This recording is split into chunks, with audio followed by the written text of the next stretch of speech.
ತುಂಬ ಚೆನ್ನಾಗಿ ನಡೀತಾ ಇದೆ. ಈ ಹೊಸ ವರ್ಷದಲ್ಲಿ ನನ್ನ ಮೊದಲ ಮೂವಿ ರಿಲೀಸ್ ಆಗ್ತಿರೋದು ಕರಿಕಾಡನೆ. ಆ ವಿಷಯಕ್ಕೆ ಇನ್ನೊಮ್ಮೆ ಮತ್ತೊಮ್ಮೆ ತುಂಬ ಖುಷಿ ಇದೆ.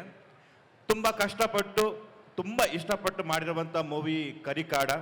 ಯಾಕಂದರೆ ಈ ಥರ ಮೊದಲ ಪ್ರೊಸೆಸ್ಸಿಂದ ಹಿಡಿದುಬಿಟ್ಟು ಎಂಡ್ ತನಕ ಏನು ನಡೀತಾ ಇದ್ದರೆ ಈಗಲೂ ಯಾವ ಥರ ಇವರು ಈ ಟೀಮ್ ವರ್ಕ್ ಮಾಡ್ತಿದೆ ಅನ್ನೋದನ್ನು ನಾವು ಕಣ್ಣಾರೆ ನೋಡಿದ್ದೀವಿ. ತುಂಬ ಚೆನ್ನಾಗಿದೆ.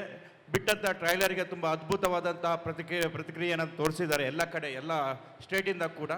ಈಗ ಇನ್ನೊಂದು ಸಾಂಗ್ ರಿಲೀಸ್ ಆಗ್ತಾಯಿದೆ. ಆ ಸಾಂಗಲ್ಲಿ ನಾನು ಇರಬೇಕಿತ್ತು, ನಾನಿಲ್ಲ ಆ ಸಾಂಗಲ್ಲಿ. ಹಾಗಾಗಿ ಈ ಸಾಂಗ್ನ ನೋಡಿದ್ದೀನಿ, ತುಂಬ ಚೆನ್ನಾಗಿದೆ. ಇನ್ನೇನು Feb 6ಗೆ ನಮ್ಮ ಮೂವಿ ರಿಲೀಸ್ ಆಗ್ತಿದೆ ಕರಿಕಾಡ.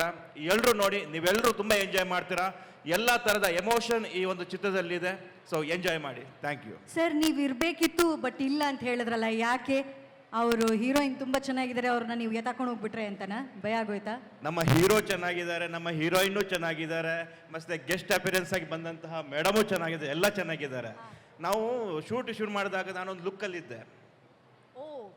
ಐಟಮ್ ಸಾಂಗ್ ತುಂಬ ಲೇಟಾಗಿ ಶೂಟ್ ಮಾಡ್ತಿರ್ಬೇಕಾದ್ರೆ ಆ ಲುಕ್ಕಿಂದ ಇನ್ನೊಂದು ಲುಕ್ಗೆ ಹೋಗ್ಬಿಟ್ಟಿದ್ವಿ ನಾವು. ಸೊ ಈ ಲುಕ್ ಚೇಂಜ್ ಆದ ಕಾರಣ ಅಲ್ಲಿ ಲುಕ್ ಕೊಡೋಕ್ಕಾಗಿಲ್ಲ ನಮಗೆ. ಪರವಾಗಿಲ್ಲ, ಇವತ್ತು ಸಾಂಗ್ ರಿಲೀಸ್ ಆದಮೇಲೆ ನೀವು ಅವ್ರ ಜೊತೆ ಹುಕ್ ಸ್ಟೆಪ್ ಮಾಡಬೇಕು. ಓಕೆನಾ? ಡೀಲಾ?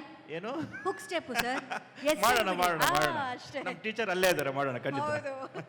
ಥ್ಯಾಂಕ್ ಯು ಮತ್ತೊಮ್ಮೆ ಯಶ್ ಶೆಟ್ಟಿ ಅವರಿಗೆ ಹಾಗೂ ನಮ್ಮ ವಿಜಯ್ ಚಂದೂರ್ ಅವ್ರಿಗೆ ಒಂದು ಜೋರ ಚೌಪಾಳೆ. Thank you so much. Madam, ಈ ಸಾಂಗಲ್ಲಿ ನಾನು ಮಾಡಿದ್ದೀನಿ. ಯಾವ ಸಾಂಗ್? ಒಂದೆರಡು ಸ್ಟೆಪ್ ಹಾಕಿದ್ದೀನಿ ಕೃತಿ ಜೊತೆ. ಓ, ಸಖತ್ ಮಜಾ ಇದೆ. ಕೃತಿ ಅವ್ರು ನೋಡಕ್ ಚೆನ್ನಾಗಿದ್ದಾರೆ, ಸಾಂಗ್ ಚೆನ್ನಾಗಿದೆಯಾ? ಸಾಂಗು ಚೆನ್ನಾಗಿದೆ, ಸಾಂಗಲ್ಲಿರೋ ಕೃತಿನೂ ಚೆನ್ನಾಗಿದ್ದಾಳೆ. ಕೃತಿ ಜೊತೆ ಆಡಿರೋ ನಾನು ನಟರಾಜು ಸೂಪರ್ ಆಗಿದ್ದೀವಿ. ದಯವಿಟ್ಟು ನೋಡಿ ಸಿನಿಮಾನ.